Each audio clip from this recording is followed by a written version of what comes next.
The heiress of a powerful corporation is forced into marriage by a courier, her legal guardian, a binding condition of an irreversible will. What no one knows, he is actually the CEO and secret owner of one of the largest private banks in the country. Before the story begins, take a moment to like and subscribe to Stories with Meaning. Stay until the end and tell me in the comments where you're watching from. New York City. Amid the constant roar of a city that never sleeps, an unexpected drama began to unfold on the top floor of the Pratama & Cole Notary Tower. The air inside the VIP conference room felt cold, not only because of the aggressive air conditioning, but because of the thick tension hanging in the room. Sitting upright at the center of the table was a young woman, Anya Reynolds, the sole heir of Reynolds Global Holdings, a vast business empire built through the blood, sweat, and sacrifice of her grandfather. Anya was the embodiment of disciplined elegance. Her jet-black hair was tied into a flawless bun, reflecting absolute self-control. Her sharp, observant eyes radiated intelligence and authority. The custom-tailored blazer wrapped around her slim frame like armor, battle gear for a leader. At only 27 years old, her shoulders already carried an enormous burden. Since her grandfather, Mr. William Reynolds, had fallen gravely ill 6 months earlier, Anya had become the sole captain of the corporate ship, fighting relentlessly to protect the family legacy from circling business predators. Beside her sat Uncle Victor Reynolds, her late father's younger brother. With his silk tie and flashy gold watch, Victor was Anya's complete opposite. His oily complexion and overly wide smile reeked of unfulfilled ambition. He was the first antagonist, a dark shadow patiently waiting to seize the throne of Reynolds Global. "So, Mr. Cole," interrupted Victor impatiently, his tone commanding, "can we get straight to the point? We don't have all day." To him, time was gold, gold he was eager to mine. In his mind, the inheritance was already his, the will was merely a formality. Notary James Cole, a middle-aged man with thick glasses and a serious demeanor, cleared his throat. In front of him lay a thick document bound with a red ribbon. The irrevocable will of William Reynolds. As per the late Mr. Reynolds' request, this will is divided into 2 parts. The first, temporary leadership, has already been executed by Miss Reynolds. The second is a binding condition for the full transfer of 80% ownership of Reynolds Global Holdings.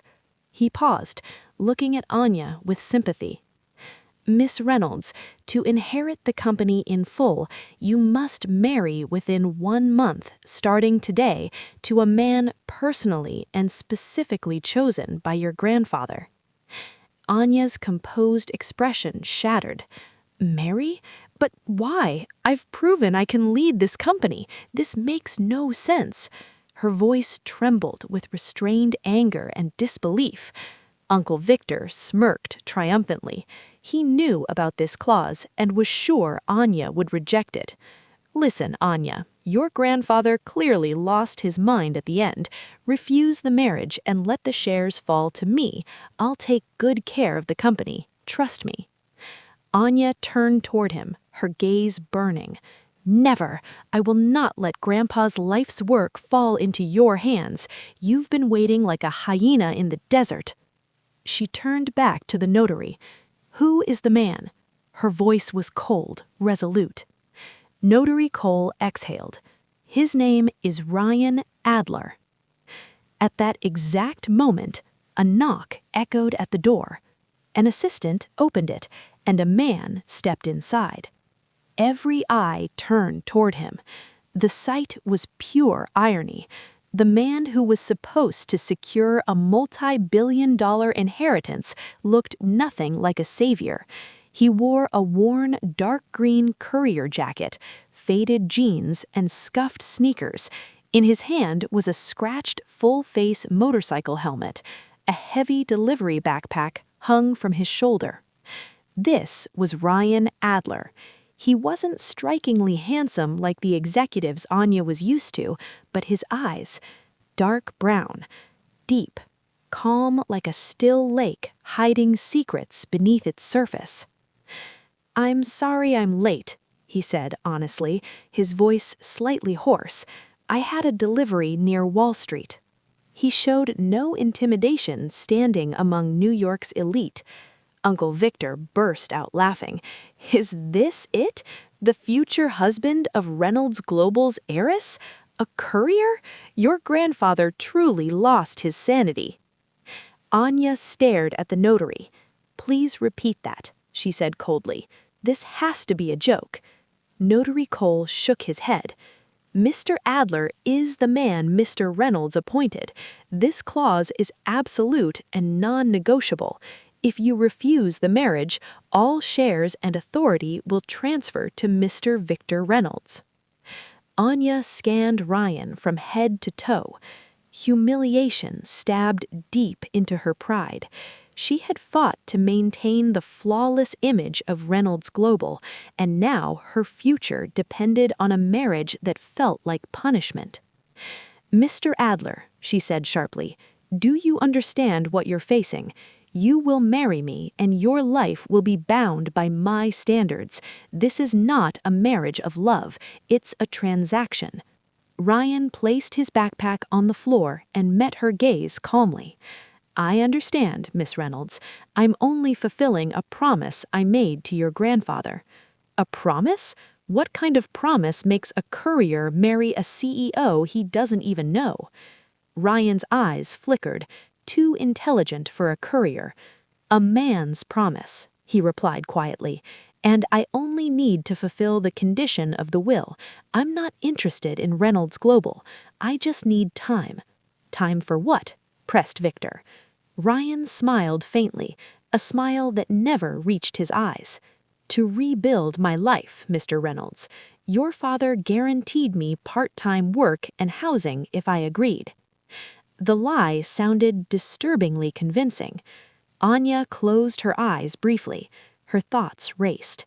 She had no choice. She looked at Ryan again, this time with cold determination. "Fine," she said. "I accept. But listen carefully, Mr. Ryan Adler. This marriage exists only on paper.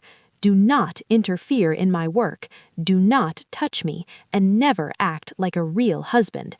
Consider yourself a legally permitted temporary resident." Victor's smile vanished.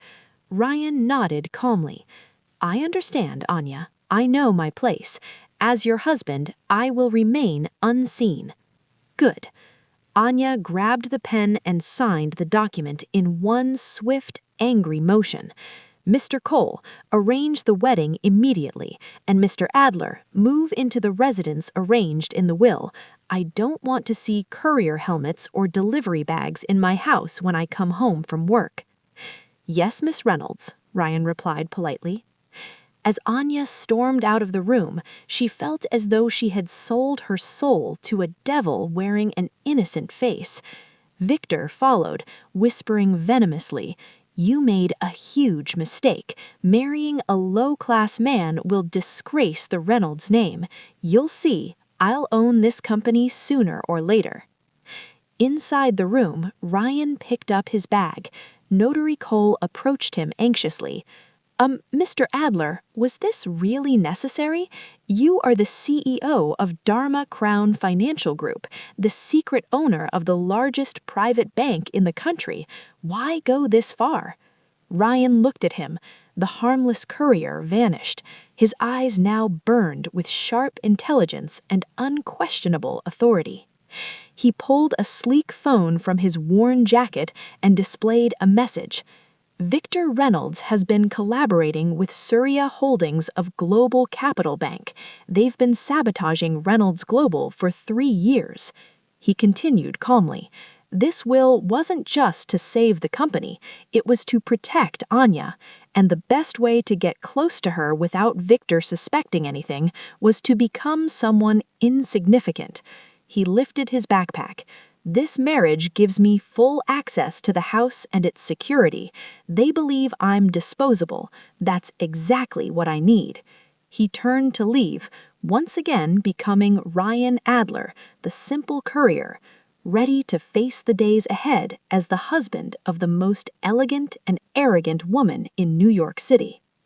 The fake marriage had just begun, and within it, the seeds of conflict and unexpected love had already been planted. The luxury mansion in the Upper East Side, specifically designated by William Reynolds as the residence for the newly married couple, felt like a golden cage. The moment the heavy teakwood doors closed behind them, a cold, unfamiliar silence wrapped around Anya Reynolds and Ryan Adler. For Anya, this was the beginning of a quiet suffering, a sacrifice she endured for the honor of Reynolds Global Holdings. For Ryan, it was the perfect stage to perform his most dangerous role. That night, after a rushed and nearly private wedding ceremony attended only by notary James Cole and a handful of witnesses, Anya stood alone in the vast living room. The scent of lilies, meant to be calming, felt suffocating instead. She removed her white formal jacket with a sharp motion and tossed it onto the sofa. Ryan, who had just placed his Courier backpack in the corner, stepped closer. "If you'd like, I can call someone to clean the house. It's been vacant for a long time." Anya turned sharply. Her gaze froze, piercing like ice needles. "Don't pretend to be a real husband, Ryan, and don't touch anything in this house without my permission. Listen carefully. I didn't marry you for love, let alone desire. You are nothing more than a nameplate beside mine, a requirement, that's all." "I told you, Miss Reynolds, I know my boundaries." His expression remained neutral. No offense, no resentment. He played the obedient, simple man perfectly. "Good. The master bedroom on the right is mine. Take the guest room at the end of the hall." With that command, Anya walked to the kitchen and grabbed a bottle of cold water. Ryan followed but stopped at the doorway. "I noticed you haven't eaten since noon. I can make something quick. I'm good at cooking instant noodles." Anya smirked sarcastically. "Thank you for offering your culinary expertise, Mr. Courier, but I'm not used to fast food." She finished the water in one gulp, then returned to the real issue. "As for the office, I expect you to never show up there. My reputation is already under scrutiny because of this marriage. I won't allow public speculation to spiral further." "I won't interfere with your work," Ryan replied seriously. "I'll remain a part-time courier as agreed with your grandfather." "Good. Now find your room. I need silence." That night, Anya buried herself in work. Inside her spacious bedroom, she opened her laptop and reviewed the Q3 financial reports of Reynolds Global Holdings. Her focus was on the Greenland City Infrastructure Project, the company's largest development to date. If successful, it would elevate Reynolds Global to continental prominence. But something was wrong. Damn it, Anya growled in frustration, running a hand through her hair. The Q3 financial report for Greenland City was missing. This has Victor's fingerprints all over it. That report was critical. The board meeting that would determine the fate of the project was only 2 days away. Without Q3 data proving financial feasibility, Victor would use the opportunity to attack her leadership and force a partial sell-off to an external party, specifically Mr. Surya of Global Capital Bank, GCB. Anya paced the room, her thoughts spiraling. She searched every folder, contacted IT support, nothing. The report had vanished without a trace. A soft knock broke the silence. "Miss Reynolds, are you all right? I heard you shout." "Ryan." She opened the door. Her eyes were red with exhaustion and stress. "This doesn't concern you. It's a corporate issue. An important report is missing, and I don't have time for this." Ryan glanced at the chaos inside, scattered documents, and open laptop flashing error messages. He didn't step inside, he stood politely at the threshold. "A large-scale funding allocation report for a major project?" he asked quietly. Anya's eyes sharpened. "How do you know that? Were you listening?" "I heard you mention the project name earlier, and Q3 is usually a critical period." In his hands was a cup. Steam rose gently from it. "I brought you ginger tea. It helps with headaches. Drink first, then think." She accepted the cup cautiously. The warmth of ginger did calm her nerves, just a little. "As for the missing report," Ryan continued, his voice steady, "have you checked your secondary encrypted cloud backup?" Anya's heart skipped. She nearly dropped the cup. She stared at him, eyes wide. How do you know my secondary encrypted cloud?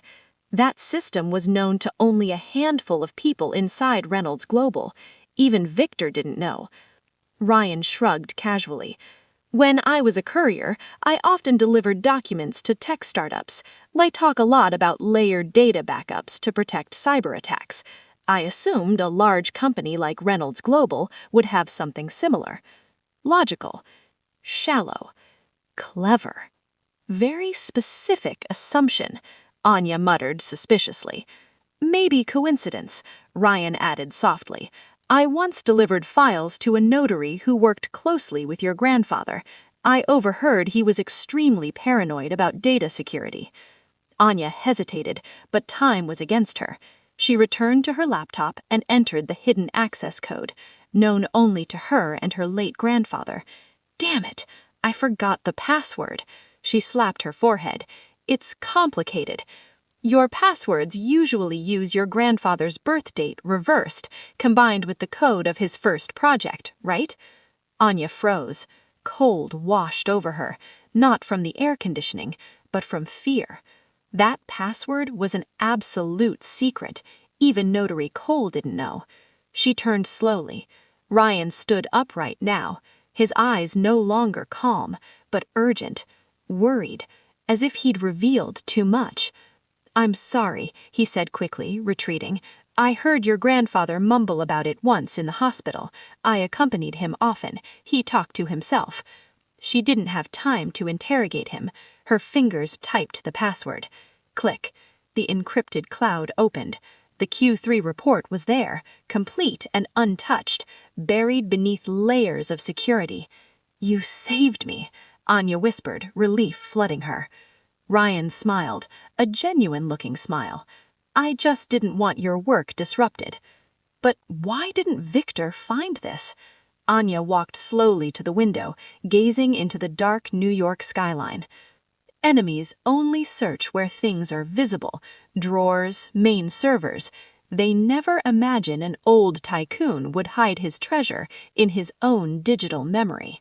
"You're very smart for a courier," Anya admitted, admiration mixing with suspicion. "Everyone has to be smart in New York. That's what your grandfather taught me."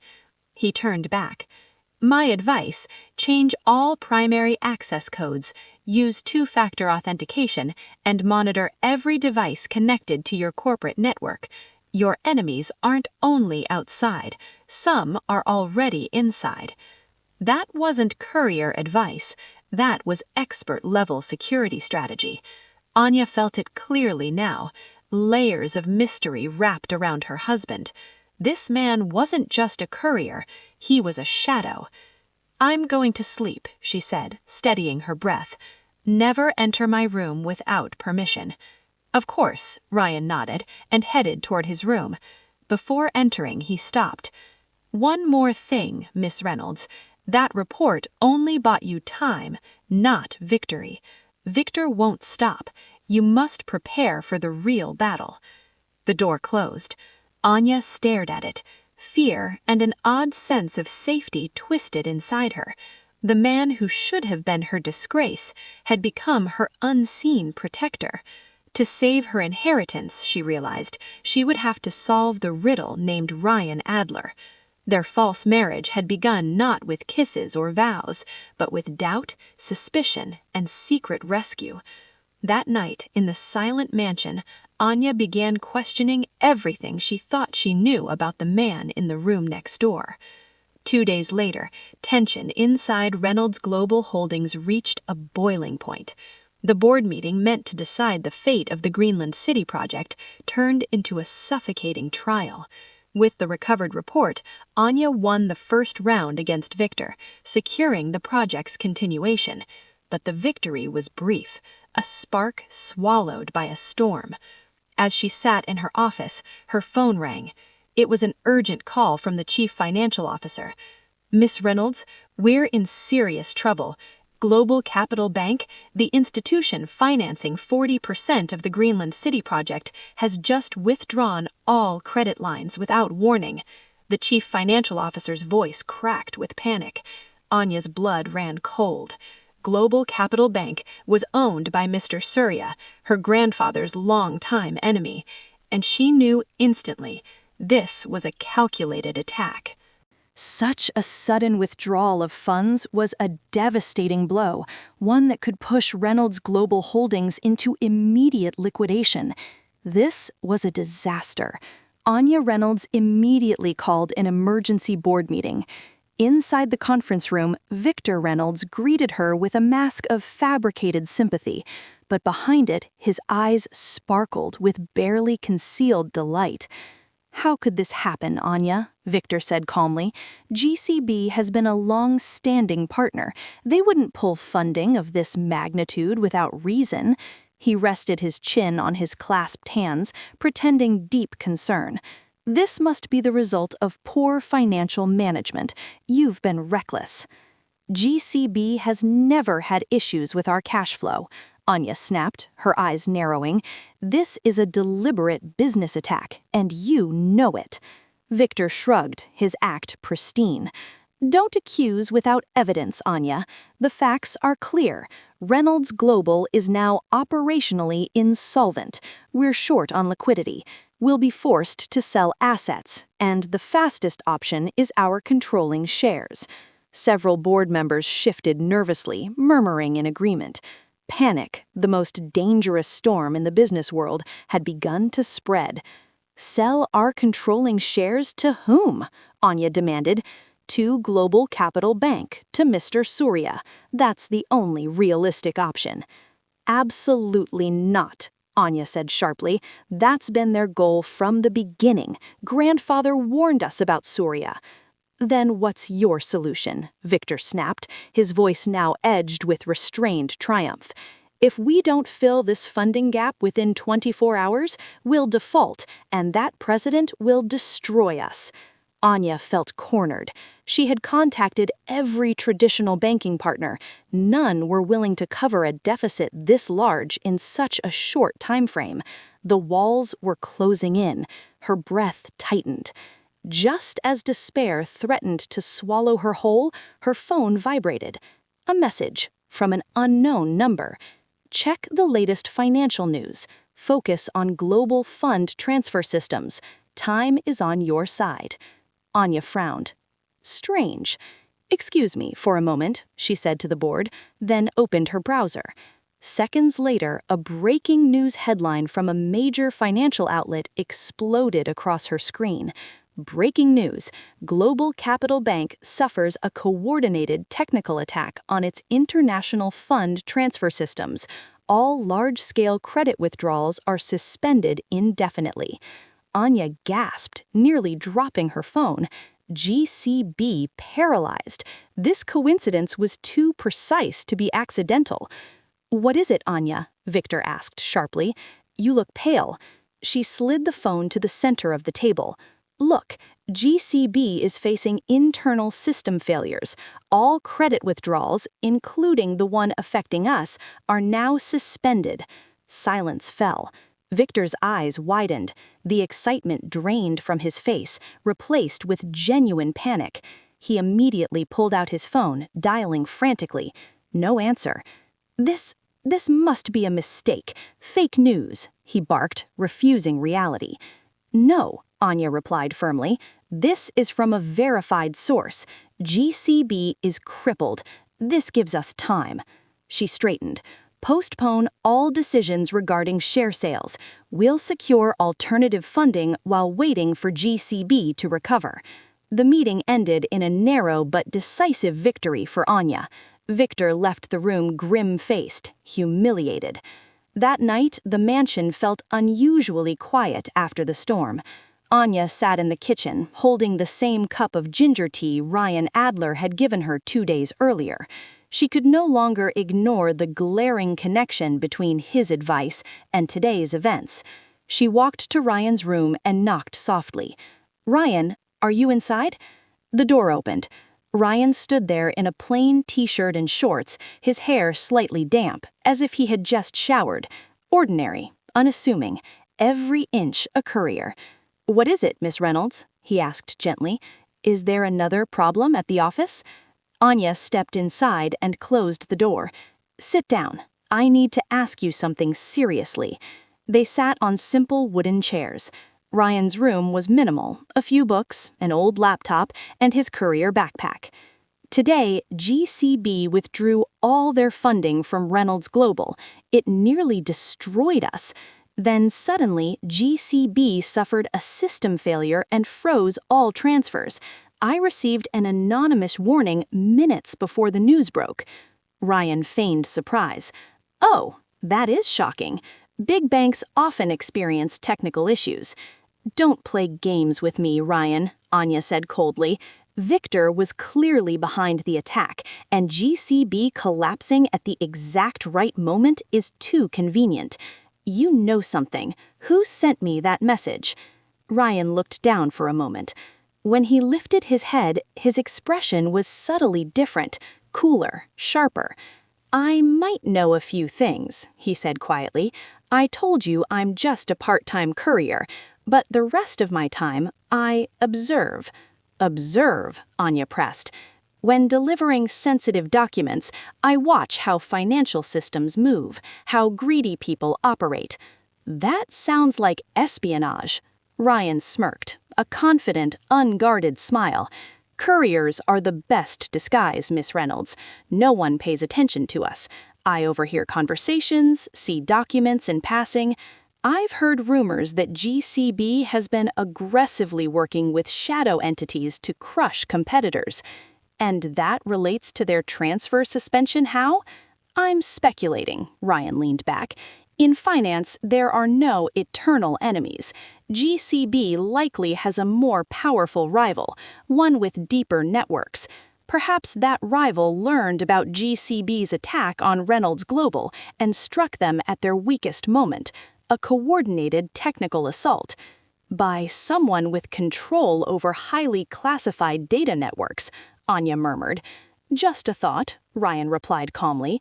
His logic was flawless, too flawless. "You speak like a financial analyst," Anya said carefully, "not a courier." "Why are you helping me?" she asked quietly. "You were supposed to be just a husband on paper." Ryan lowered his gaze. When he lifted his head again, his eyes softened. "I made a promise to your grandfather. He was very good to me. And," he paused, "I don't like injustice, Miss Reynolds. I don't like watching wolves like Victor prey on the vulnerable." Warmth spread through Anya's chest, unexpected, unsettling. "You could have let Reynolds Global fall," she said. "You'd still receive your share under the will." "William Reynolds didn't raise me to be greedy," Ryan replied. Then, more quietly, "Be careful of those around you. Major attacks are always followed by smaller counterattacks. They'll try to hurt you personally next." Anya stared at him. She didn't know who Ryan truly was, but she knew one thing. Right now, he was her only line of defense, a shadow guardian protecting her from behind a veil of simplicity. She felt herself drawn towards the mystery he embodied. "I'll return to my room," she whispered. "Thank you, Ryan." He nodded and smiled. This time, the smile reached his eyes. "Get some rest, Miss Anya. The world can wait until morning." As she left, relief washed over her, along with confusion. She realized the fake marriage was beginning to feel real. Not because of vows, but because of protection. Ryan had become her anchor, and without realizing it, Anya had begun to rely on the unseen strength of the man she married under false pretenses. After the global capital bank incident, quietly neutralized by a mysterious intervention widely believed to originate from Ryan's hidden network, the dynamic between Anya and her paper husband began to shift. The ice between them didn't melt entirely, but small cracks appeared, allowing warmth to seep through. Anya no longer saw Ryan as an embarrassment to hide, but as a walking puzzle waiting to be solved. Suspicion remained, mixed with growing curiosity. She began observing his routine. Early in the morning, when New York City was just waking up, the scent of coffee and toasted bread often greeted her at the staircase. She always found Ryan in the kitchen, not rushing to put on his courier jacket, but calmly preparing breakfast. One morning, Anya came down earlier than usual. Ryan was flipping an omelet skillfully, humming softly. "You cook?" she asked, feigning surprise. He turned, a faint smile on his lips. "Good morning, Miss Anya. Yes, I don't skip breakfast. I made instant espresso. I hope you don't mind the simple taste." Anya, who normally ate sliced fruit prepared by staff allowed into the house only a few hours a day, sat at the table. "I'm surprised. You said you knew only how to make instant noodles." "I can cook anything as long as the ingredients are simple," Ryan replied, placing a plate in front of her. "Eat. You'll need energy to face Victor today." Anya stared at the plate. Simple food, but neatly arranged. She took a bite. Warm, comforting, far more personal than her usual solitary breakfast. "This is good," she admitted quietly. Ryan smiled. "Thank you. I'll be heading to work soon." Meanwhile, the owner of GCB, I'm certain, was busy repairing his own chaotic financial system. They didn't need my help. Ryan Adler picked up his Courier jacket, slipped his flim phone into his pocket, and walked toward the garage where his old motorcycle was parked. Anya Reynolds often observed Ryan's routine. From morning until midday, he would disappear. Whether truly working as a courier or carrying out some secret mission, she didn't know. But by late afternoon, Ryan always returned home. What caught Anya's attention was where he went afterwards. One afternoon, her curiosity finally overcame her restraint. She instructed her personal driver to discreetly follow Ryan's motorcycle. The old bike rolled slowly away from the elite business district toward a densely populated neighborhood. Eventually, Ryan stopped in front of an orphanage, modest in appearance, yet clearly well cared for. Anya watched as Ryan removed his courier jacket and replaced it with a simple polo shirt.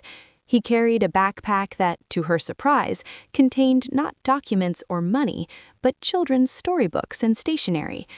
Dozens of children greeted him with excitement. "Brother Ryan is here," one of them shouted. From inside her luxury car, Anya watched as Ryan sat on the floor surrounded by children. He told stories animatedly, laughed warmly, patiently corrected their homework, and even taught a young boy how to fix a bicycle. There was a gentleness and patience in him that stood in stark contrast to the ruthless corporate image Anya was used to. Something warm stirred in her chest, an emotion she had long forgotten. Ryan's quiet, selfless kindness, far from any spotlight, slowly dismantled her defenses one by one. That night, Ryan returned home looking tired, yet his eyes glowed with quiet satisfaction. "Where were you?" Anya asked, pretending not to know. "Delivering packages late," she replied lightly. Ryan shook his head. "No, I was just helping a friend who needed support. There are many people out there who need a helping hand, Miss Anya." He headed to the kitchen for water. Anya followed. "The Kind Hearts Orphanage," she said calmly. Ryan froze. He turned toward her, surprise clearly etched on his face. "You followed me." Anya crossed her arms. "I'm your wife. I have the right to know where you go. Don't forget our status, Mr. Adler." "I go there to help orphans," Ryan replied, his tone turning slightly defensive. Some of them are children of former employees of your grandfather who fell on hard times. Your grandfather secretly supported the orphanage." "Why didn't you tell me?" Anya asked. "Because it has nothing to do with the will or shares in the company," Ryan said firmly. "I wasn't seeking your sympathy. I only wanted to honor my promise to your grandfather and continue his charity." Anya fell silent. Ryan's courage to do good in complete secrecy shattered her assumption that he was a lowly man chasing money. A few days later, after relentless battles against Victor Reynolds, Anya collapsed with a high fever. She lay weak in bed, dizzy and shivering. The household staff were on leave. Near midnight, she awoke desperately thirsty, her body trembling. She tried to get up, but her head felt unbearably heavy. The bedroom door opened. Ryan entered, his face filled with concern despite his attempt to hide it. "You have a high fever. You're burning up," he said softly, touching her forehead with the back of his cool hand. "Don't touch me," Anya whispered weakly, though her body longed for the calming contact. Ignoring her protest, Ryan fetched a basin, a towel, and warm water. His movements were practiced and gentle as he placed a compress on her forehead. "Are you a courier or a nurse?" Anya asked, hoarsely, touched despite herself. "When your grandfather was ill, I helped care for him in the hospital. I used to be a medical volunteer. Being a courier is only a part-time job. It gives me flexibility." He returned with a bowl of warm porridge and fever medicine. "Eat a little, then take this. You need rest. I'll stay here until your fever goes down." Anya let herself be cared for. She felt safe, truly safe. There was protection in every one of Ryan's movements. "Why choose to be a part-time courier if you have so many other skills?" Anya asked after finishing the porridge. Ryan sat beside her bed, looking at her with calm, honest eyes. No secrets now, only quiet sincerity. "Because being a courier gives me freedom and perspective," he said gently. "I see how people behave on the streets, how the powerful oppress the weak, how conspiracies grow behind wealth. A courier is the perfect disguise. No one notices us." He paused. "I could observe your grandfather's enemies without them ever suspecting me." "What are you really looking for, Ryan?" Anya asked. Ryan smiled faintly. "Simple happiness and justice. I promised your grandfather I would protect you and Reynolds Global Holdings. That matters more to me than wealth." Warmth spread through Anya's chest, stronger than any medicine. The man she had married under obligation offered unconditional protection. "Thank you," she whispered as sleep pulled her under. Ryan gently brushed her hair back. "Rest, Anya. I'm here." She fell into deep, peaceful sleep, sheltered by her mysterious husband. Anya's recovery was swift, fueled by Ryan's devoted care and the realization that she was no longer alone. Trust began to replace skepticism. But that trust was soon tested. After GCB's attack failed, Victor Reynolds realized an unseen force was protecting Reynolds Global Holdings. His suspicion shifted from the company to Anya's household and to Ryan Adler. Days later, the company was shaken again. A confidential government tender contract leaked to rival media outlets, causing a sharp stock decline and raising public doubts about Anya's leadership. Furious, Anya slammed her desk. How did this happen? Only the core board and legal team had access. Victor Reynolds entered uninvited, wearing a sly smile. "You're too naive, Anya. The closest people are often the most dangerous. Who else has unrestricted access to your home besides that mysterious husband of yours?" "Don't you dare accuse Ryan," Anya snapped. "He has no interest in corporate affairs." "Oh, really? A courier who understands cloud encryption? A courier who can cripple GCB? And now, after you marry him, confidential documents leak. Wake up." His words planted doubt, precisely as intended. That evening, exhausted and shaken, Anya returned home. She found Ryan watering plants in the backyard. The peaceful scene only deepened her confusion.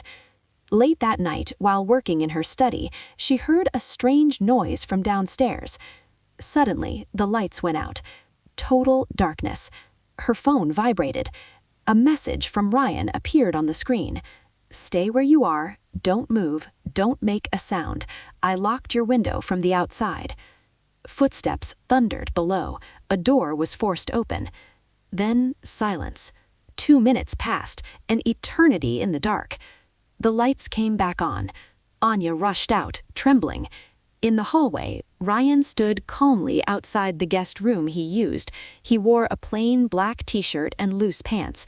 He looked unharmed, though cold sweat glistened at his temple. At his feet lay 2 large men dressed entirely in black, bound tightly with rope that seemed to have appeared from nowhere, their mouths sealed with duct tape. In Ryan Adler's hand was a short baton resembling a compact wooden baseball bat. What happened?" Anya Reynolds asked, her voice catching in her throat. Ryan looked down at the unconscious intruders with a cold, controlled gaze. "They were looking for you, Miss Reynolds," he said, calmly. "More precisely, they were searching for documents in the drawer of your work desk, most likely the government tender files." You did this?" Anya pointed at the 2 restrained men. "I only defended myself and the property of Reynolds Global Holdings," Ryan replied, placing the baton against the wall. "They had no good intentions. When I came back from a delivery, I noticed a foreign vehicle parked at the end of the street. My instincts told me something was wrong, so I prepared." He turned toward her. There was no triumph in his expression, only exhaustion and resolve. "I'm sorry. I should have told you, but I didn't want you to panic. I made them believe the documents they wanted weren't in this house." "How did you interrogate them?" Anya asked, still in shock. "There was no need. I simply exploited their fear. They weren't prepared for physical resistance." He spoke with chilling clarity, as if he'd just analyzed data, not fought 2 armed men. Anya stared at him, her eyes filled with both fear and awe. The man before her was terrifyingly efficient, courier, caregiver, analyst, and now a trained combatant. "Who are you really? Why are you so skilled? You're not just a courier, you're not a simple man who only cares about instant noodles and orphanages." Ryan let out a long breath. The simple aura he had always carried finally cracked under the tension. He knew the curtain could no longer stay closed. "I am the man your grandfather chose to protect you, Anya," he said, using her first name without the formal title for the first time. The intimacy startled her. "Your grandfather knew his enemies would try to destroy him from both outside and within. He knew Victor Reynolds could not be trusted.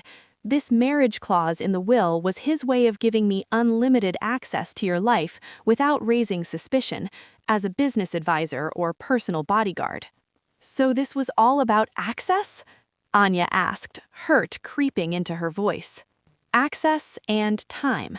Access to your home, your security systems, and time to gather evidence." He gestured toward the bound men. "They're mercenaries working for Surya Hale. They were paid to find documents proving that your uncle, Victor Reynolds, is colluding with Surya Hale to sabotage the government tender. Your uncle plans to steal that evidence and sell it to him."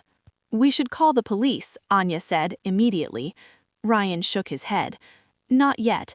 If we involve the police now, Victor will know we're on to him, and he'll disappear. We need to catch him committing a greater crime." He paused. "Let these 2 wake up. Teach them a lesson, then let them go. They'll deliver a message to Surya Hale that this house is a fortress." Despite her fear, Anya sensed the cold logic in his strategy. Beneath the courier jacket stood a master planner. "So what's the plan now?" Anya asked, her tone shifting from wife to strategist. Ryan met her gaze. A silent promise was etched in his eyes. "From now on, I won't sleep in the next room. I'll sleep in your room, on the sofa. I won't touch you, Anya, but I will make sure no shadow ever dares to touch you." Her face grew warm. "Are you sure?" she asked, softly. "Absolutely," Ryan replied. They already know this house is a target. I won't let you face danger alone. Lock your door, I'll stand guard." That night, Anya returned to her bedroom knowing a man lay hidden behind her luxury sofa, a courier who was in truth an armed guardian angel. The tension of a fake marriage shifted into forced intimacy.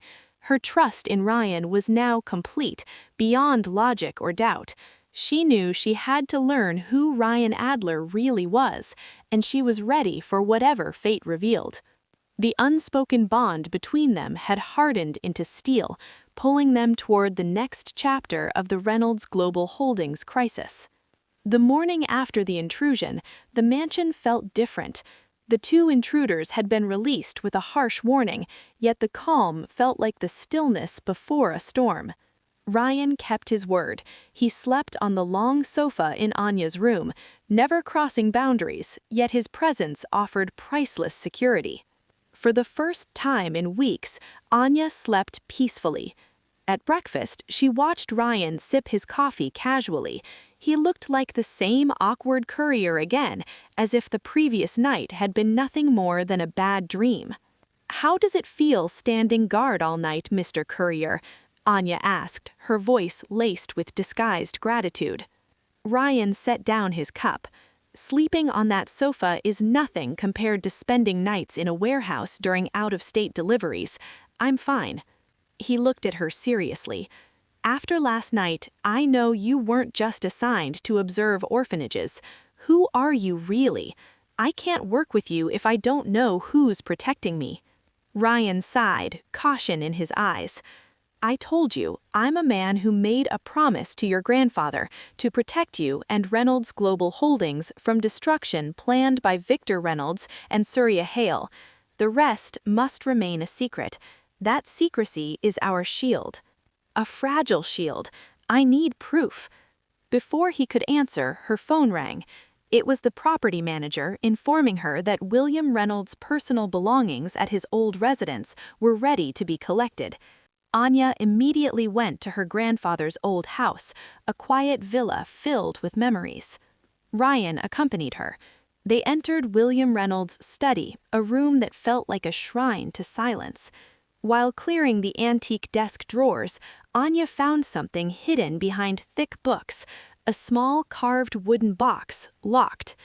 "This is it," she murmured, retrieving an old key from her grandfather's keychain. The box opened. Inside lay an old flash drive and a worn piece of paper bearing her grandfather's handwriting. Anya read aloud, her heart racing. "Anya, if you are reading this, it means you are married and in danger. My child, never doubt the man I brought into your life. Trust Ryan Adler. He is the only one you can rely on. Only he knows about Dharma Chakra. He is the key to everything we own." Anya turned pale and looked at Ryan. "What is this, Ryan? What did Grandpa mean?" Ryan straightened. All trace of the clumsy courier vanished. His face turned cold, like carved stone. "Your grandfather," Ryan began, his voice deep and commanding, "didn't just leave you a corporation. He left you a hidden fortress." "What is Dharma Chakra?" Anya asked. Ryan walked to the window, gazing out as if looking into another world. "Dharma Chakra is not a company, not a charity, not a brand. It is a secret financial network your grandfather created decades ago." "A secret financial network?" she gasped. "For what?" "To protect Reynolds Global Holdings from spies and predators like Surya Hale. Dharma Chakra is an encrypted virtual banking system, undetectable by governments or financial authorities. It is a liquidity reserve, a data security overseer, and your grandfather's final trump card." "And you knew this?" Anya's voice trembled. Ryan turned to her, his eyes burning with truth. "I didn't just know about it, Anya," he said clearly. "I am the CEO and secret owner of Dharma Chakra Bank." The room seemed to spin. The words came from a man who rode an old motorcycle, slept in a guest room, and cooked porridge for her. Ryan Adler, the Courier, was the mastermind behind a hidden financial network that quietly controlled global capital flows. Anya let out a hollow laugh. "You're joking! A CEO? A secret owner? You live like this? On purpose?" "Disguise is everything," Ryan replied, his tone now absolute. "If my enemies knew who I was, they would destroy Dharma Chakra. Your grandfather ordered this marriage so I could appear weak, poor, and harmless." He paused. "Victor Reynolds and Surya Hale underestimated me because they only saw a courier chasing inheritance money. The technical attack on GCB, that was Dharma Chakra. I struck before they could destroy Reynolds' global holdings." Anya exhaled sharply. "So Grandpa planned everything?" Ryan nodded. "But why you? Why did he choose you?" Ryan lifted the flash drive. "This contains the answer. We can't discuss it here." The enemy has eyes everywhere. Anya Reynolds needed answers now. Her voice trembled with pressure, her emotions reaching a breaking point. The sense of betrayal from Ryan Adler's deception collided violently with awe. She stood frozen, torn between anger and disbelief. Ryan stepped closer. He did not touch her this time, yet his presence alone filled the room. "Your grandfather didn't just save me, Anya," he said quietly. "He raised me in secret. Long ago, William Reynolds knew I was someone he could trust, someone capable of protecting his legacy." Anya's breath caught. "This will," Ryan continued, "was not just inheritance. It was a mandate, a fusion of power and protection." "Then why marriage? You could have been his advisor." Ryan's gaze hardened. "Because Victor Reynolds would never suspect the husband of a so-called stupid courier. He would let that courier roam freely through your home, believing I was nothing more than a disposable pawn." Ryan paused, then said firmly, "Marriage was my perfect camouflage." Anya inhaled deeply. The puzzle had finally been solved, but the truth was far more insane than she had imagined. The man who cooked her porridge, the man who taught her basic self-defense, was the invisible financial controller behind the world's hidden capital flow. "So," Anya said, her voice steady again, sharp with resolve, "we're at war with Victor Reynolds and Daniel Shaw." "Yes," Ryan answered, "and now we attack. We don't defend anymore." His eyes mirrored her determination. "Tonight, we enter the control room of Dharma Circle Bank. I'll show you what your grandfather left behind and what we'll use to win this final battle." Anya stared at the flash drive in her hand, then back at Ryan. Doubt vanished, replaced with adrenaline and absolute trust. She had found her ally, her husband, a CEO, a protector, all hidden inside one dangerously underestimated man. "Where is this control room?" she asked, ready for anything. Ryan smiled, a smile filled with limitless power and secrets. "Somewhere no one would ever look," he said, "behind stacks of cardboard boxes in an abandoned warehouse near Rinjani Industrial Yard." Anya nodded. She knew the road ahead would not be easy, but fear no longer ruled her. She had found the key, and that key was the man she had married under coercion, a man whose power exceeded that of the entire Reynolds Global Holdings combined. A new chapter in Anya Reynolds' life, alongside the secret CEO behind the Courier jacket, had officially begun. That night, New York City was wrapped in heavy silence, but inside Anya's heart, a storm of revelation raged. She sat inside Ryan's car, no longer the old Courier motorcycle, but a sleek black luxury sedan with tinted windows, gliding soundlessly through the city streets towards the hidden headquarters of Dharma Circle Bank. After Ryan's confession in her late grandfather's study, Anya saw her husband through entirely new eyes. Ryan sat behind the wheel, dressed in a dark, tailored shirt, expensive, precise, radiating the unmistakable aura of a true CEO. "I'm still trying to process the fact," Anya said dryly, half mocking, half admiring. "The man I once looked down on and assigned to water plants is actually the CEO of a secret bank." Ryan smiled faintly, eyes fixed on the road. "I told you, disguise is everything, Anya, and you played your role perfectly. You made Victor completely underestimate your new husband." She brushed her fingers across the smooth fabric of his shirt. "So this car, these clothes, are these your real work uniform?" "This is who I truly am, at least when I'm working. The old motorcycle and courier jacket were my shield." He glanced at her briefly. "A courier delivering packages to elite neighborhoods is invisible. People see the helmet, not the man. That gave me total freedom to observe, even up close." They arrived at a long-abandoned industrial zone on the outskirts of the city. The car stopped before a decrepit warehouse, rusted doors, shattered windows. "This?" asked Anya skeptically. "The headquarters of a bank controlling trillions of dollars?" "Enemies search for wealth in places that glitter. They will never touch dust." He pressed a small remote key. An electronic click echoed. The rusted warehouse door slid open, revealing darkness. Ryan led her inside. The door closed behind them. He pressed a hidden switch. Suddenly, the warehouse floor shifted. Stacks of cardboard slid away, revealing an automated steel staircase descending into a brightly lit underground corridor.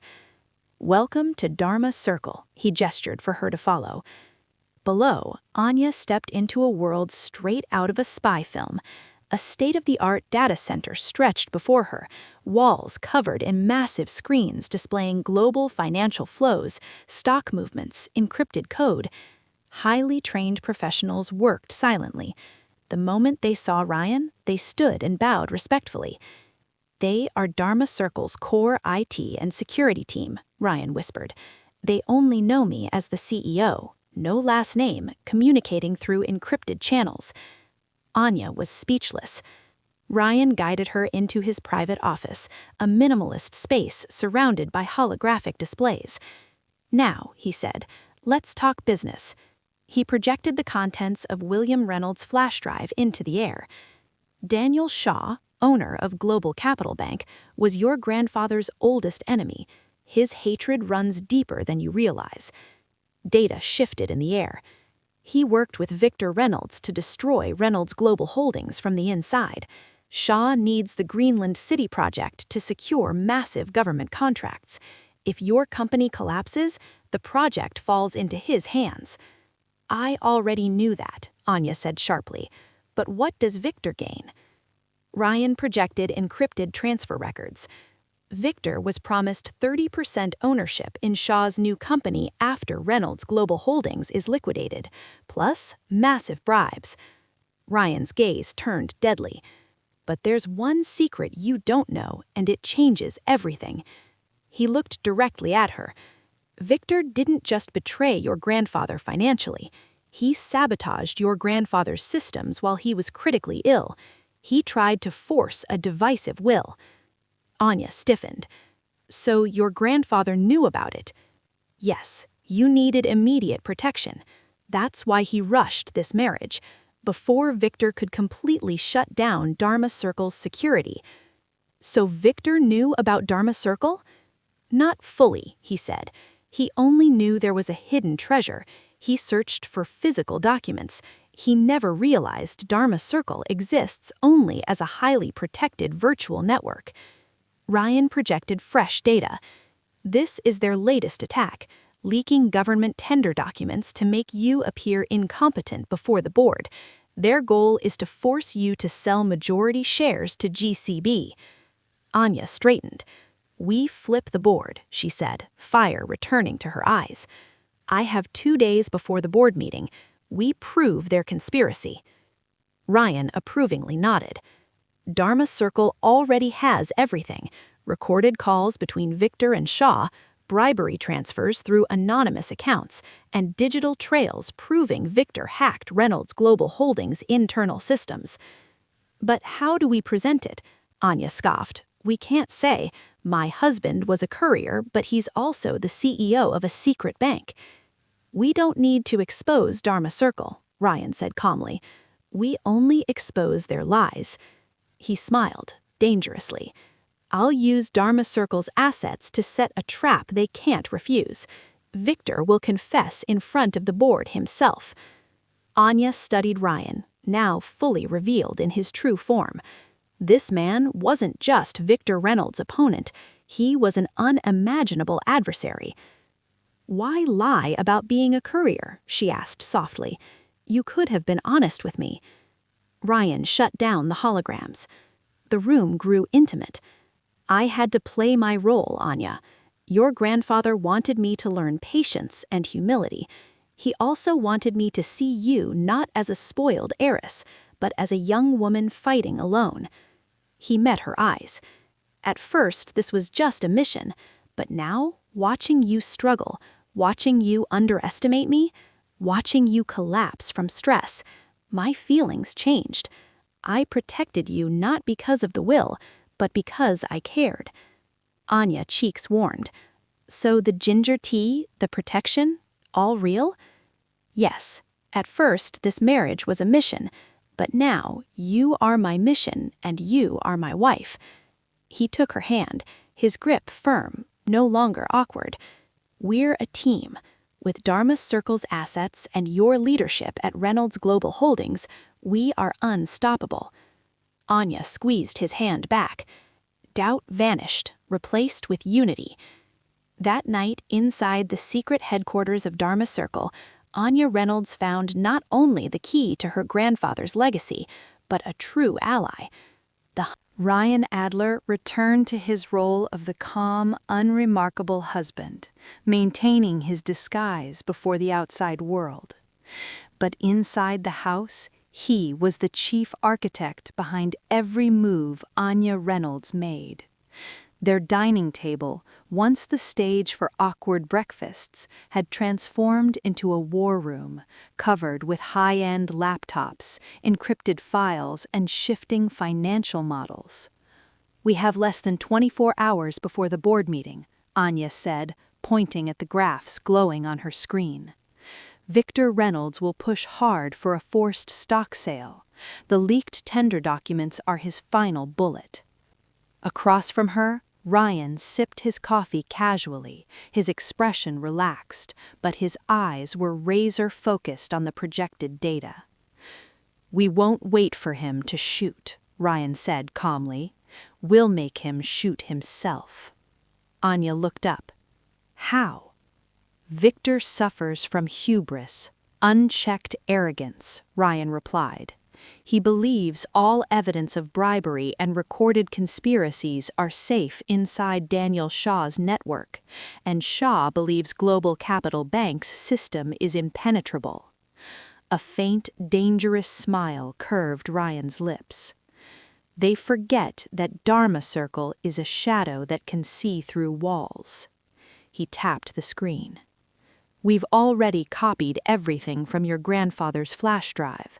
Now we activate the Cerberus trap. Anya frowned. Cerberus? Cerberus is the three-headed hound guarding the gates of hell, Ryan explained evenly.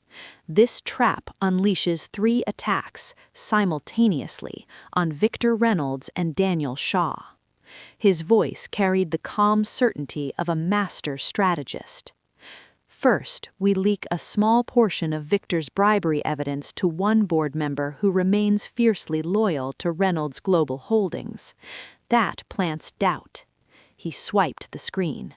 Second, we send a threatening message to Victor, spoofed from Daniel Shaw's IP address. It demands Victor immediately hand over all conspiracy documents he's holding, or Shaw will silence him. Anya's eyes widened. That's brilliant. Victor would believe Shaw had betrayed him, and he'd cling to the documents as leverage. And third, Ryan continued, leaning back, eyes locking onto hers, we lure him to the wrong place. Anya followed instantly. You'll send a fake message. as if from your grandfather, Ryan finished, telling him the key to Dharma Circle is hidden in William Reynolds' old study. They shared the same thought. He'll go treasure hunting during the board meeting, Anya said. If he skips the meeting, he's negligent. If he attends, he dismisses the key and keeps feeding information to Shaw. Ryan nodded. And while Victor panics inside that study, he'll trigger the hidden camera we installed. It will capture him confessing everything on the phone with Shaw. He smiled, slow, victorious. We play that recording at the board meeting. Game over. Anya looked at Ryan, not just as a strategist, but as a man of extraordinary intelligence and courage. You never fail to leave me speechless, Mr. Secret CEO. Ryan leaned forward, his gaze softening.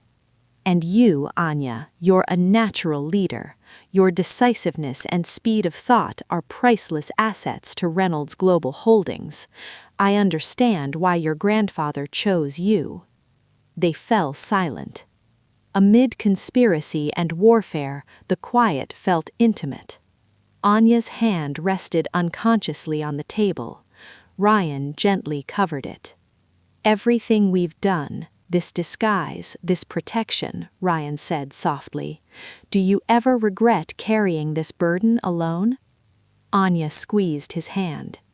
Of course it was exhausting, she admitted, but watching you stand tall through all this makes it worth it. I used to follow an obligation. Now I do this for you. Her voice faltered. What if, after all this ends, after the company is saved, you decide to leave me? You'll have fulfilled the will, the mission. It was her deepest fear. Ryan turned her hand over and held it with both of his. His dark eyes burned with a promise stronger than logic. I told you, Anya, my goal was never just saving Reynolds Global Holdings. He smiled faintly. Your grandfather was a romantic beneath his steel exterior. This will forced you to find someone who loved you, not your wealth. His voice dropped to a whisper. I found myself. I found that I'd rather make you ginger tea and porridge than manage Dharma Circle's assets. I'd rather see relief in your smile than watch stock charts climb. He met her eyes. Behind this fake marriage, I fell in love with you, Anya. Warm tears welled in her eyes. This confession here in the middle of our war room means more than 1,000 love letters, she whispered. I felt it too. I suspected something when you knew my cloud password, but my heart softened when you cared for me through my fever. She smiled through tears. I don't care if you're a secret bank CEO or a courier. I just want you, the man who protects me. Ryan stepped closer, brushing away her tears with his thumb. I'm not leaving you. This mission may end, but our relationship is only beginning.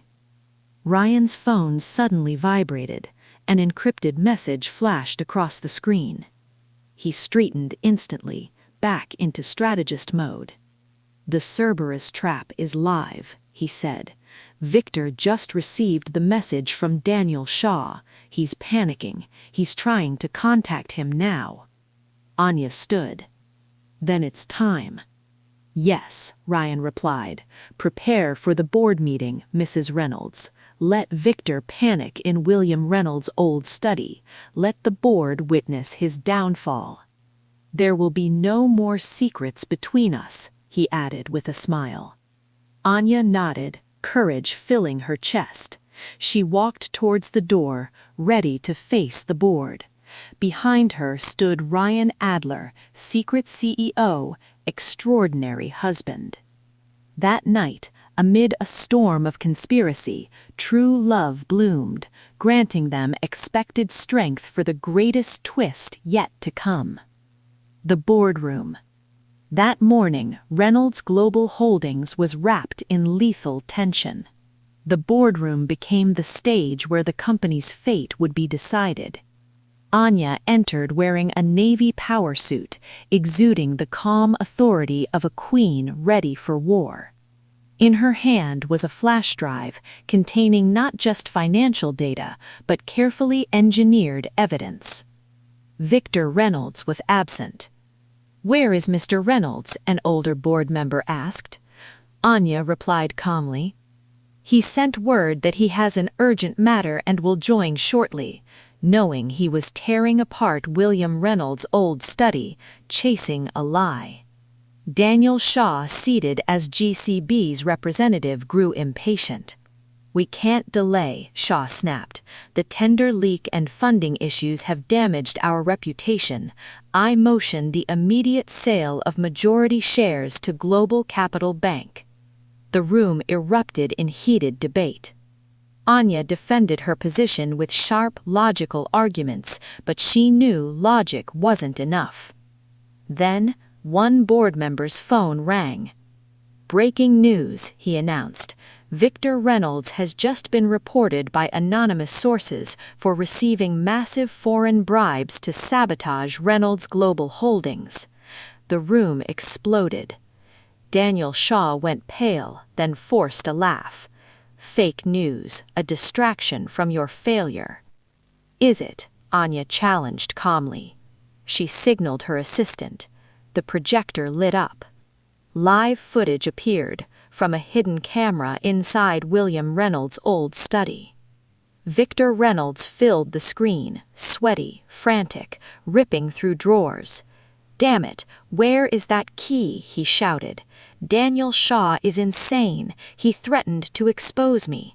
I sold the tender documents, gave him everything he wanted. He betrayed me." Silence. The confession was absolute. Victor Reynolds had just destroyed himself live before the entire board. "Mr. Reynolds will be taken into custody shortly," Anya said firmly. "All evidence has been submitted to federal authorities." Daniel Shaw snapped. "You think you can beat me with cheap recordings?" he roared. "I'll destroy this company, even if I have to kill you." He stood, eyes wild. That exact moment, the boardroom doors opened. Ryan Adler entered, not in a Courier jacket, but in a perfectly tailored black suit, radiating cold, unquestionable authority. He walked to Anya's side. "You will not touch my wife, Mr. Shaw," Ryan said calmly. His voice carried a lethal promise. Mr. Surya staggered backward in shock. His trembling finger pointed at Ryan Adler. "Who are you? How did you get in here? Security!" Ryan ignored the order. Calmly, he pulled a sleek metallic ID card from the pocket of his suit and placed it on the conference table with a sharp click. The greatest plot twist was finally revealed. "I am Ryan Adler," he said. His voice now carried the commanding authority of a true leader. "The CEO and secret owner of Global Capital Bank, GCB, and the son of the late Mr. Dharma Adler, the former business partner of William Reynolds, whose company you destroyed 15 years ago, Mr. Surya." The entire room fell silent, as if time itself had frozen.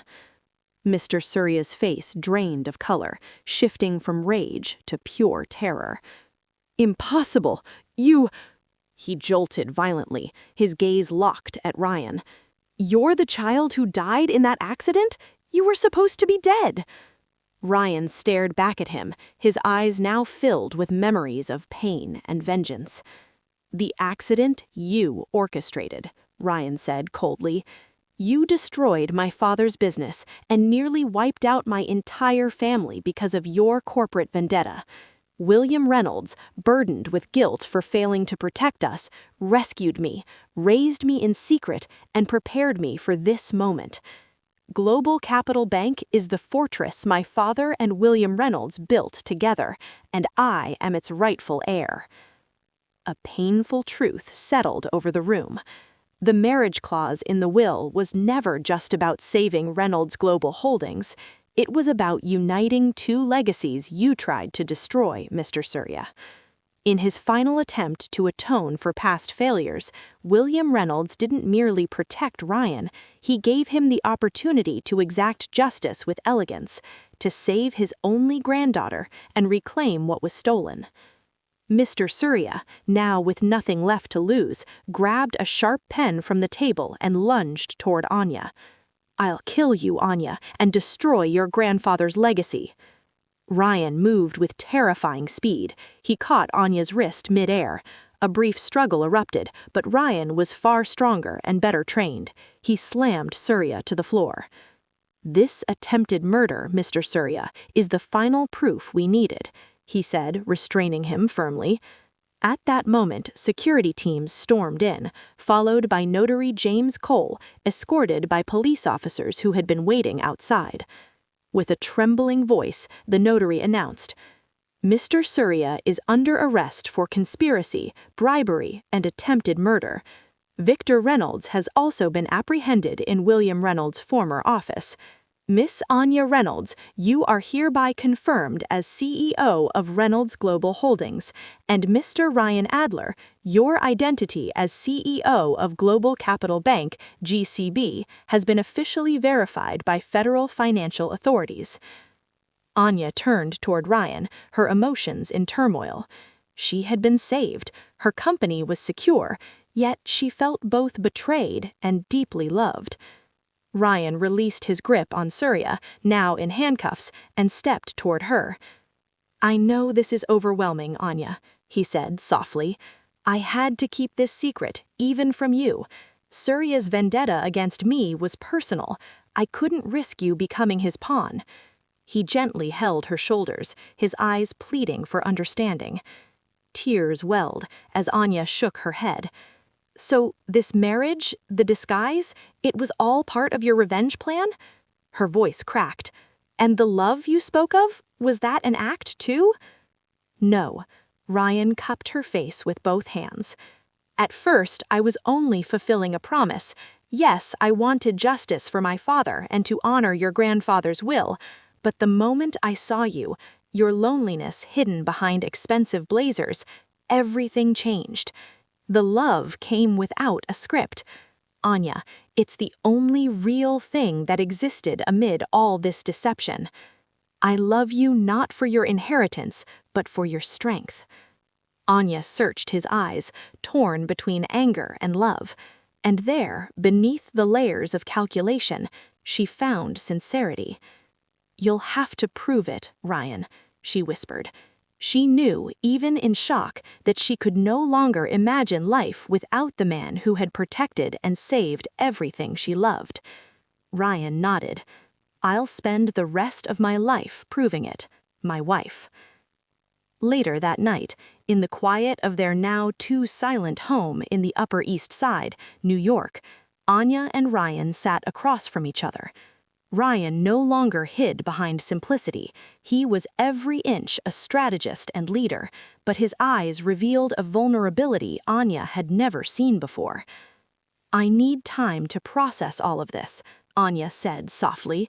"My grandfather, the will, your past, your revenge." Ryan reached across the table. "I understand. I hurt you with my lies. I'm not asking for forgiveness now. Only a chance to explain everything, with no more secrets." "Were you planning to take over Reynolds Global Holdings? You could have forced me out." Ryan shook his head firmly. "Listen to me carefully, Anya. I don't need Reynolds Global. Global Capital Bank is more than enough. Your grandfather's will had two purposes: to save his company from Surya and to ensure you had a true protector. I lied about who I was, but never about how I felt." He retrieved a worn notebook from the corner of the room. "Your grandfather loved you deeply." Inside were William Reynolds' final handwritten words. "My dear Anya, I have given you the key to save both your legacy and yourself. Ryan may live behind a disguise, but his heart is genuine. He needs no fortune, only love. Marry him.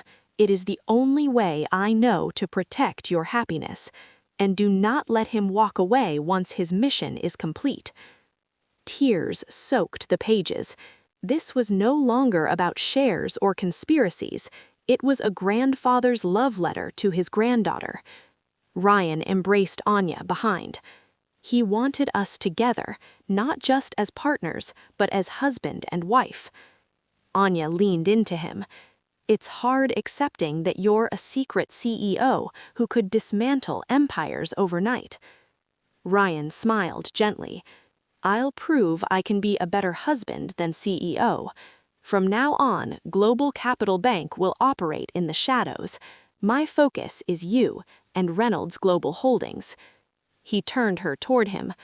"What do we do now?" He pulled out a velvet box, the same one used during their sham engagement. This time, inside lay a simple, elegant diamond ring. "The first marriage was a transaction. The second will be a sacred promise. No disguises, no secrets. I want you to be Mrs. Ryan Adler, completely." Tears of joy fell as Anya extended her hand. "Yes, Ryan, I'll marry you again." As he slipped the ring on her finger, he kissed her forehead gently. "I love you. I love the courier who made me porridge, and I love the CEO who saved my world. You're the greatest gift my grandfather ever gave me." They held each other, ready to rebuild trust, face the truth, and begin a future forged not by deception, but by love. At the office, the synergy between Anya Reynolds and Ryan Adler was nothing short of lethal, in the best possible way. Anya led with clarity of vision and firm policy, while Ryan reinforced every decision with impenetrable strategy and data security. One afternoon, they were reviewing investment reports in Anya's home office. "Look at this, Ryan," Anya said, her eyes glowing with pride. "Our stock performance has exceeded projections. The Greenland City project is finally running smoothly again after we secured funding from a far more reliable bank. This is all thanks to your strategy." Ryan, now often dressed in casual yet elegant shirts, leaned back in his chair. "You're the one who did this, Anya. I only gave you the map. You were the one driving the car. You're the true leader your grandfather always knew you were." She smiled teasingly and spun her chair toward him. "You know, sometimes I miss the awkward courier who could only cook instant noodles." Ryan laughed, his voice lighter and more open than ever. "Don't worry, I can still make you instant noodles and ginger tea anytime you want. But honestly, I prefer cooking you steak now." "Oh, so Mr. CEO has refined tastes now," Anya smirked. "No," Ryan replied, stepping closer. "I just can't allow the wife of a CEO to live on instant noodles every day. That would violate the standard of living you deserve." He took her hand and kissed it gently. "I promise you, no more secrets, no more disguises. From now on, it's just Anya and Ryan, two souls standing together." "I know. I feel so safe now. Not just because you can protect the company, but because I know your heart truly belongs to me. I'll never feel lonely again." Ryan nodded. "That was your grandfather's most important wish, and I'll honor it for the rest of my life." Though everything felt harmonious, one thought still lingered in Anya's mind. "We already remarried privately with sincere vows, but I want to celebrate it. I want the world to know I chose you, not because of a will, but because of love. I want a wedding. With a proper gown and in front of everyone who ever looked down on you. I want New York's elite to know that the man they once dismissed as a courier is the husband I love and the savior of Reynolds Global Holdings." Ryan smiled warmly, admiring her courage. "I'll support you completely, but I don't want extravagance. I want meaning, and I want just one gift from you that day." "What is it?" Ryan brushed her cheek gently. "I want us to start a family. I want this house filled with children's laughter." Anya's heart fluttered. I want that too, she whispered. The wedding. Some time later, they renewed their vows in a simple yet elegant ceremony. Close friends attended along with loyal board members and children from an orphanage Ryan personally invited as special guests. They exchanged vows that were real at last. At the reception, an elderly businessman who once underestimated Ryan approached them. "Congratulations, Mrs. Reynolds. I must admit, I'm astonished. Your husband has extraordinary connections in the financial technology world." Anya smiled and rested her head on Ryan's shoulder. Ryan is full of surprises. He proves that clothing doesn't define worth. He's the most intelligent and principled man I've ever known. I'm grateful my grandfather forced me to marry him. Ryan responded with a calm, sincere smile. "Thank you. I'm just a husband who happens to have certain skills. My greatest title is being Anya's husband." A new life. That night, in their bedroom, now a silent witness to real love, Anya found Ryan sitting on the balcony. "You know," she said, wrapping her arms around him from behind, "I'm truly happy." "Not completely," Ryan said, turning to hold her tightly. "Why?" "Because I'm not a father yet," he joked. Anya smiled mysteriously and took his hand and placed it on her stomach. "Maybe your wish will come true sooner than you think, Mr. CEO. It seems the courier who once took care of me when I had a fever left another legacy inside me." Ryan froze. His eyes widened, then filled with overwhelming joy. "Anya, are you serious?" "Very serious," she replied, tears streaming. "I've already confirmed it. This is my gift to you for all your sacrifices and protection." Ryan kneeled and kissed her belly reverently. "This is a treasure far greater than any Reynolds Global Holdings or Global Capital Bank." 9 months later. 9 months passed like a single heartbeat. The once quiet house in the Upper East Side, New York, was now filled with warmth and anticipation.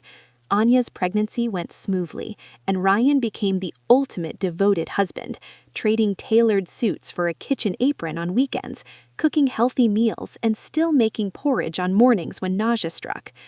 Only close friends and colleagues knew the news. To them, Ryan was no longer a mysterious courier or a secret CEO, just a man deeply in love with his wife. One evening, they sat on the back porch, watching the sun set over New York City, painting the sky in golden hues. Anya's belly had grown round, and Ryan couldn't stop caressing it. "Mr. Courier," Anya teased, "you never miss a moment to touch my belly. You weren't this attentive when managing billions at GCB." Ryan laughed. "This is my greatest project, Anya, far more valuable than any stock. I need to make sure this investment grows perfectly." "What legacy will you leave for our child?" she asked. "Love and integrity," Ryan replied. "I'll teach her never to judge a book by its cover, just as your grandfather taught me. And I'll teach her that the best disguise is humility." Anya leaned her head on his shoulder. "I thank my grandfather every day. He didn't just give me a company, he gave me true love." Their moment was interrupted by a sudden, sharp pain. "Ryan," Anya gasped. He reacted instantly. "Contractions? It's too early, isn't it?" "I don't know, but it hurts. I think it's time." Without panic, Ryan lifted her into his arms. "I'm here.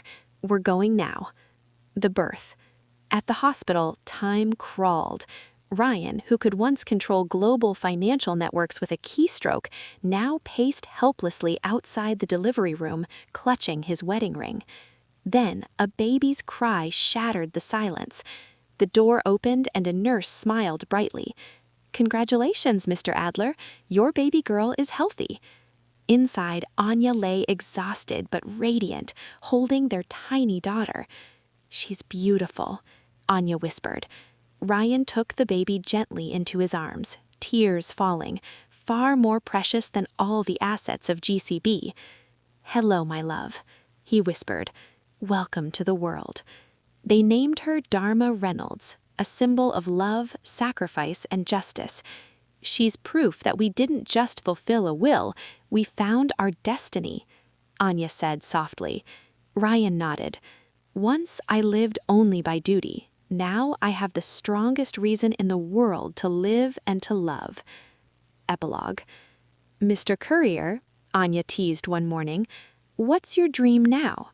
Ryan held Anya and Dharma close, gazing into the sunlight streaming through the window.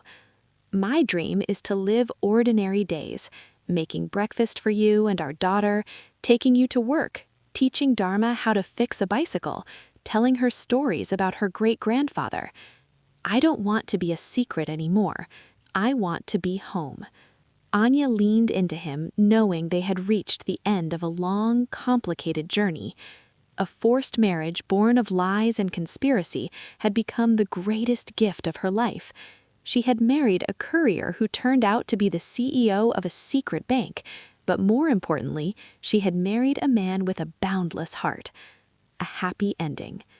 Anya Reynolds and Ryan Adler, two souls bound by fate, found their happiness not in wealth or power, but in love that flourished under pressure. They lived with integrity, leading Reynolds Global Holdings while Global Capital Bank remained a silent guardian in the shadows. And every morning, Anya woke beside the man who once made her porridge when she was ill, who protected her from assassins, and who was now the father of their daughter, Dharma Reynolds.